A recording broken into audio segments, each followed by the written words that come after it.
Hello and welcome to this final episode of the first season of Out of Frame. We've had a lot of great guests on this season, and a lot of really fun stories didn't actually make the final cut. And so I've assembled them into this bonus episode, and I hope you enjoy. I used to rap. Tell me about this. Yeah. What was your stage name? The name of the group, because it was a group of three of us, we decided to form this group during my freshman year in university. So the name of the group was called The Freshmen. The Freshmen. And my name was La Supa. Yeah. Not my choice of name that I would choose now, but that's what it was. And there's stuff out there on YouTube and stuff, and it's out there. It's going to be the outro to this episode. The outro music's going to be The Freshman featuring La Supa. It's out there. I used to be in a rap band. Really? Yeah. What was it called? It was called Metropolis Red. Really? Yeah. Okay. My name was Kilojoules. Kill Jones? Kilojoules. Kilojoules. Oh, that's... I was 18, 19. That's a hot name, though. The whole thing was that I would go up with like Mickey Mouse t-shirts and stuff like that. Kilojoules. Kilojoules, yeah. Your name was hotter than my name. I don't know. I'll trade you. Is there any... I like to be La Supa. Is there any YouTube material on this? Oh, I don't think so. I'll rap for you off camera. Okay, here we go. When did you get married? 2002. Okay. Were you born? Yeah. You're sweet. I noticed some more grays coming in this morning. It's the government. They're doing this to me. And you are a part of several other committees, right? You're on the women's committee? Yep. And the women's committee. You're on the awards committee. Is that what it's called? Yeah. What's it called again? The honors committee. Honors committee. That's the one. Yeah. I pay attention in council meetings. I ran that thing for years. Okay. Oh, wow. And so you are very busy. Are you still a part of all those committees? I'm still part of the honors committee. I'm still on the women's committee, but I don't chair the honors committee anymore. Mm-hmm. But what happened there was the first time I ever got nominated. I was so excited, and I went to the ceremony, and I was in a nice dress, and somebody else was in like a big fancy dress, and everybody else was in yoga pants, and I was like, what's happening here? And it's because in those days we used to have the AGM. Right. And right after the AGM, we'd have this awards ceremony, and I was like, this does not seem right. I did not get the memo that it wasn't going to be sort of fancy, and so I quickly joined the honors committee and said, we're making it a big occasion to celebrate the actors in this city. And yeah, Randy Dunans was my partner back then. He used to work at ACTRA, now he works with Equity. You heard that, Randy. But we got it down, and we did. We turned it into a semi-formal occasion that celebrated the work that actors in Montreal have done, and we raised the bar, and it's in a fantastic place now. So we've recovered after COVID, and Simon and Stephanie Breton chair it now, and they've been doing a fantastic job. What were you nominated for? I was nominated for Best Voice way back. What was the project? For Mallow Carrigan, I think the project was. And I can't remember my character's name. Can you imagine? It was so long ago. How many times have you been nominated? How many times have you won? I was recently nominated and I won. I think it's been 3 times. Oh. 3 times that I was nominated. I can't remember the second time now. Oh, How man. could I forget? I wish I could forget my nominations. It'll come to me. Yeah. Okay. Well, in the meantime. Isn't that weird? Well, that's now. My brain is in a billion places. Yeah. One thing we forgot to do. What? Quick story. What? What song brings us together?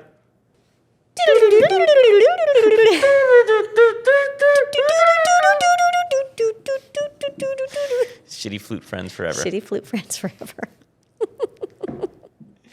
Do you think that AHA gets some residuals on that shitty flute? That who will get it? Oh, AHA. Yeah. No.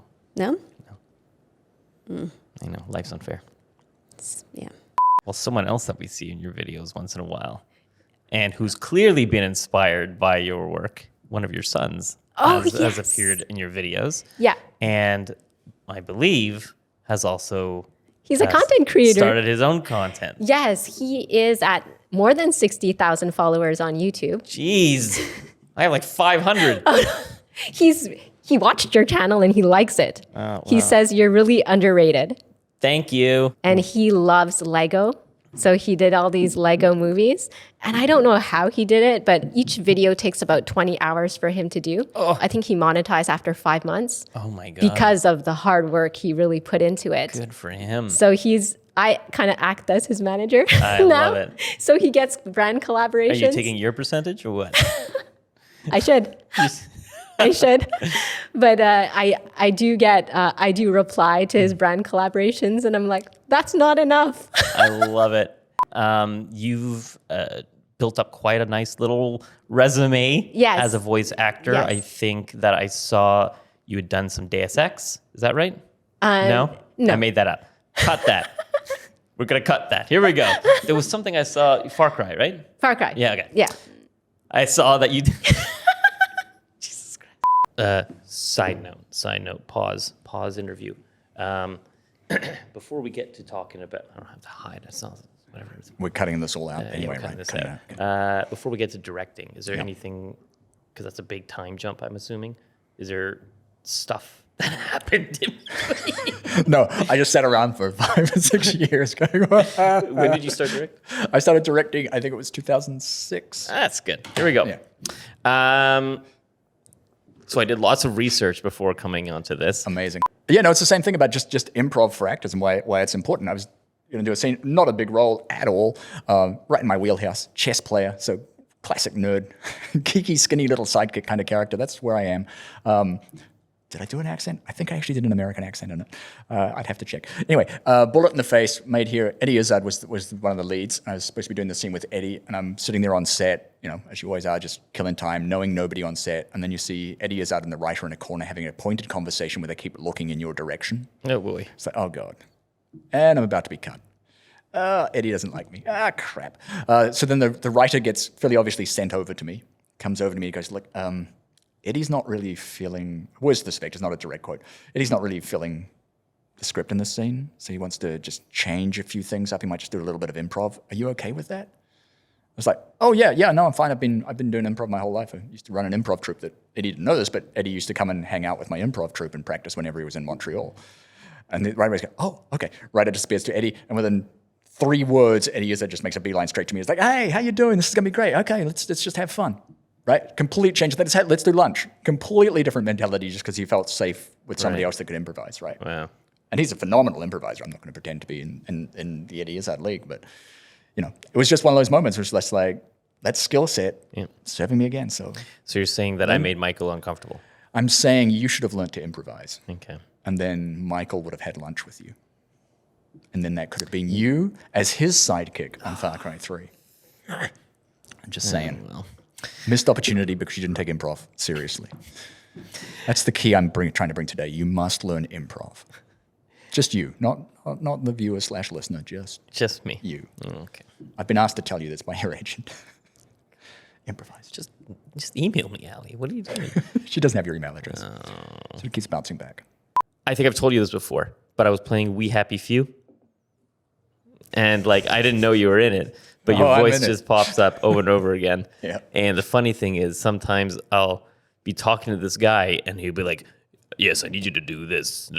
And then like, you say, all right, great, thanks. You leave the conversation. And then he just goes back to talking like you. Just like, that's a different voice actor. Yeah, there might be some issues with implementation there. Yeah. I've also heard you telling a joke to yourself. Well, that could be any day. That's not just in games. That's just how I get through the day. So you were on set for the Smurfs.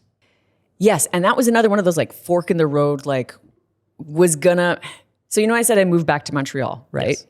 Yes. We skipped back, whatever. This is like 2012. I was gonna go to a Polar Educator conference, and that Polar Educator conference started to happen in the middle of this play, Intimate Apparel, that I was doing the Centaur. While I was doing that play, I heard there were auditions for this Smurf thing. And I was like, what? I was like, I have to audition for that. And so I called up Andrea Kenyon, who I'd already done some readings for, got in on my day off of the theater thing to be a reader. Andrea Kenyon being a casting agent here. Yes, sorry, a casting agent. They were doing those auditions. So I got in as a reader into the room and was giving voices to other people who were auditioning for it. And then Andrew said, we should have you audition for that too. That was my opportunity. Because I felt like I had to, I don't know why. It was just like, it seized me. And I did a bunch of research on Katy Perry, who was ultimately going to be Smurfette.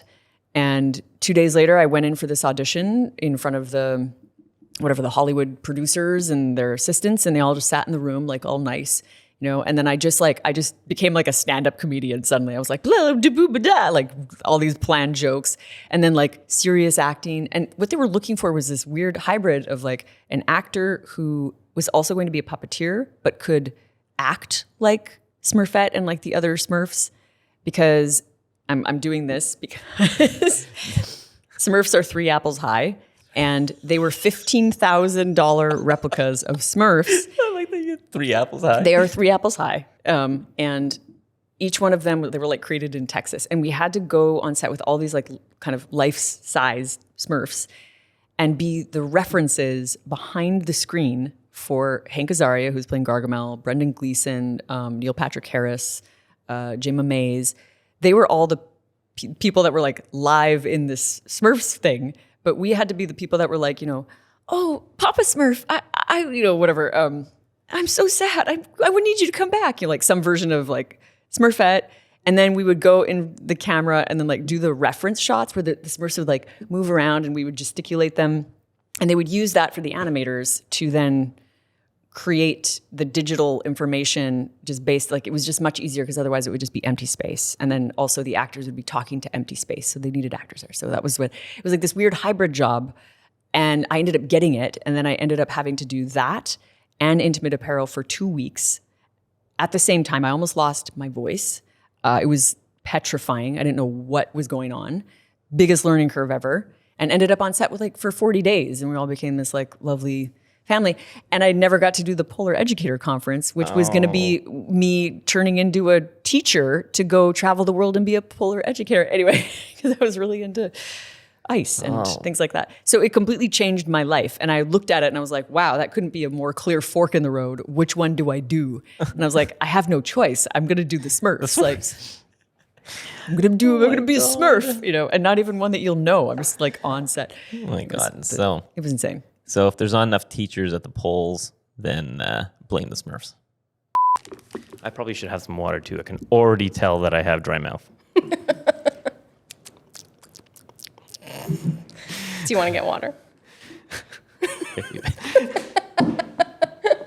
I pushed through though. Went on drama tour. I went on the tour. That's true. We went to Vancouver. BC. Yeah. I have a funny story. Yeah. So it turns out I recognized a name in the credits of The Last of Us. Okay. It was the casting associate. Yeah. For The Last of Us was mine and B's billet family. No way. Yep. And actually, we both had a massive crush on her. It's really strange, but that kind of what bonded our friendship for the first time ever was that B and I stayed in the same house, and we kind of just oh my God, this girl's beautiful. So instead of fighting over a girl, you actually bonded over one. There you go. Wow. That's beautiful. Yeah. That's real friendship. Isn't it? What did you do at university? Human relations. You just said that. I missed it, didn't I? That's okay. Yeah. I'm not a good... Were you? Okay, great. So I did human relations, which it was a great program. I had so much fun. You learn how to... You good, bro? No, I need to... Oh, my God. Okay, so I'm sorry. Let's start that again. But the eating streams? Have you seen those? Like mukbang? Mukbang, that's the one. Yeah. Maybe I should make this into a mukbang podcast where while we're eating, we're talking. Well, if you have trouble with B-roll, we could film some mukbangs. I'd be down, if you need some B-roll. I'm so happy you're down for anything. Anything that brings entertainment and value to the podcast. Totally. So you opened up Jessica Greenberg Casting. It's just Greenberg Casting. It's just Greenberg Casting? Yeah. Okay, so let's take that again then. So you opened up Greenberg Casting. Opened up Greenberg Casting. I know it's Greenberg Casting. Why did I say Jessica Greenberg Casting? Well, I am Jessica Greenberg. That's where the confusion lies. Yeah. Okay. But for the record, I'm fortunately or unfortunately not part of the Harold Greenberg family. Just to, clear up any confusion. So I really got into casting from From your own laurels. yeah. Yeah. I'm assuming a lot of people probably think that you are part of that family. I think so. Yeah. There's no Stamboulieh legacy in the film, No. unfortunately, that I can write off of. Yeah. Oh, well. So, how do I phrase this? Just say it. I can't just say it. No, it's actually, I forgot my question, so I'm buying myself time to remember what it was. Well, we were just Oh, I remember. okay, go for it. Who pops into camera every once in a while? Oh, my baby? You got your baby? My baby? Baby? What's your baby's name? His name is Jonah. Jonah. He's going to be 6 months old in a week Very nice. and is starting full-time daycare on Monday. It's trippy. We look at him sometimes and we're like, how did you get here? Like you didn't exist and now you're like everything. I'll tell you when you're older. Okay. Yeah, stork. Yeah, stork. Yeah. Then you Yeah. also got a special camera. Oh, my doggies. Yeah, my Huscaroni pizzas. Yeah, I use one of my old webcams. And then I use an app to connect to my streaming software, and then it just kind of films them on their bed. Added content. There you go. Yeah. Very Yeah. cute. Yeah. I think one of the funniest things that that in recent whatever is like the story you told me about what you ordered from Instagram or something. The ring. The rings? Yeah. Oh my God. What is that? So, several years ago, there was like Avengers Infinity War and Avengers Endgame, It's the whole story with like Thanos and the Infinity Gauntlet. He wears the Infinity Gauntlet that has all the Infinity gems on it. Yeah, I have this ring. I went through a ring phase where I was like buying all sorts of rings. I'm actually wearing a ring right now. I'll show the camera, but for the people online, I'll just describe it to you. It's this little gold and silver ring that's engraved in Dwarven script, traditional Tolkienian Dwarven script. I actually got it at Gen Con, which we were talking about earlier, at a custom-made rings kiosk, and it says my favorite phrase from LARPs, the series, which is "keep it in character." That's what it says. But I have this other ring. I went through this ring phase. I have this other ring that I bought. You're just completely ignoring me now. You're just talking directly to the camera. All right, I'll leave you two alone. Hi. Let's do some ASMR. I have this ring. There's a ring that I got on Instagram. Like those Instagram ads that always pop up because of the algorithm, and it finds like what you like and what you want to like purchase, whatever. And most of the time I'm like rolling my eyes. I'm like, I don't want to buy this. Like, leave me alone. Delete ad, delete ad, delete ad. But this one time I was like, oh, is this real? There was an Infinity Gauntlet themed ring. It's like a ring and it's got the Infinity gems in it. It looks like the Infinity Gauntlet looks like in the movies / comic books. And it said, now giving out free rings, just pay $6 shipping. And I was like, is this a scam? Are they going to like take my credit cards and that, whatever? But I realized that they like, I kind of went through, began the process. I went through it and I realized that it allows you to pay PayPal, which in my mind is like safe. It's like, that's kind of a layer of protection for me. I'm like, so what am I ultimately risking here in trying to see if this is a scam? I'm risking $6. Like, who cares, And lo and behold, it was not a scam. I got a free plus $6 shipping and handling ring, which is like this huge gold, fake gold, but like, huge gold colored ring, brass ring with these like little like gems in it. It's like so cool. It's like the nerdiest thing I ever did. That's not true. But one of the nerdiest things I ever did. I literally produced a web series called LARPs the series. So it's not the nerdiest thing I ever did. But yes. Yeah. Oh, man. Yeah. Do you still know any Hebrew or Yiddish? I hear you throw out a phrase every once in a while.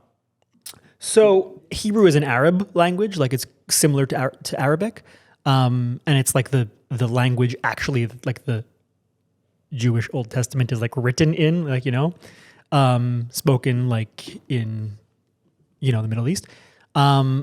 Whereas Yiddish is more of modern, it's been around for hundreds of years, but more modern language that was spoken in Eastern Europe when the Jewish people were living throughout Europe in the last several centuries, certainly before World War II. So Yiddish is actually kind of like much closer to like German or Austrian, like Eastern European like languages like that, Germanic languages, and has a little bit of like English and kind of Latin like blended into like one language. And so Yiddish is more of a like, it's not like, I don't even know what I'm trying to say. It's more of like your bubby's language, like your bubby was speaking Yiddish, like if for those of you listening or watching who aren't Jewish or don't come from the Jewish community, you still might know the phrase like oy vey. Like oy vey is the stereotypical like, Jewish thing to say. And that is Yiddish, Right. So when you ask like, do I still know Hebrew? Do I still know Yiddish? A little bit of a yes to both of those answers, but the answers are very contextual based on like everything I just explained about the two languages, because the Hebrew, I do remember like little phrases here and there. And funnily enough, I can still read Hebrew, even though I'm not understanding everything you're reading. Word. You can read it. But Yiddish is more like, I quote unquote know it, but it's like, I only know like little like phrases that like my bubby or my mom would say, Got it. that are like oi gewalt and like Kanina Hora and like don't be such a Michigana, like stuff like that. Which sounds like it should be worse than it probably is. Don't be such a Michigana. I also find like I kind of like actually just kind of create my own imaginary Yiddishisms sometimes. Like my mom will be like, oh, was it hard to have that I don't know, to deal with that client today or something like that? And I'll be like, this is one that I usually go to, but this is an absolute fabrication. This is not a Yiddish word. I'll be like, oh yeah, he was so annoying. He was such a schmalutzka. But I just made up that word. But it just like sounds like one of those eye-rolly, powerful Yiddish words, Anyways. Yeah. Is this podcast brought to you by Squarespace? That's so. Or Manscaped? I don't know. What are some other things Either online? one. Either one. I'll shave my balls on camera first. You heard it, folks. That wraps up the first season of Out of Frame. I hope you've enjoyed the show. If you have, give us a like, subscribe, share with a friend, and really hoping to come back for a second season with even more incredible guests. If you've missed any of the episodes, you can check out the playlist on my YouTube channel, or check out the whole catalog of episodes on Apple Podcast or Spotify. This is Julian Stamboulieh, the Nerdy Filmmaker, signing out.